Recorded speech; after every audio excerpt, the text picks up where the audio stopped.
തൂണിൽ ഓരോ ശില്പം വരും. യക്ഷിയോ നർത്തകിയോ എന്തെങ്കിലും. നന്നായിരിക്കില്ലേ?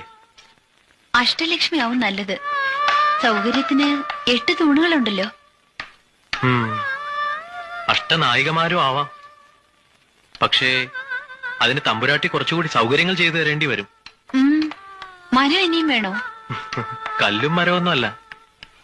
പിന്നെ തമ്പുരാട്ടി ഇടയ്ക്കൊക്കെ ഇവിടെ വന്ന് നിന്നാൽ.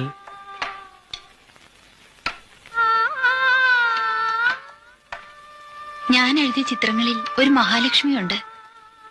വേണമെങ്കിൽ കാണിച്ചു തരാം. കാണാം. ചിത്രമെഴുത്തും ഉണ്ടെന്നറിയാം. ഈ മുഖം കുത്തുന്നതാവും എളുപ്പം. ആരുടെ മായ മോഹമാ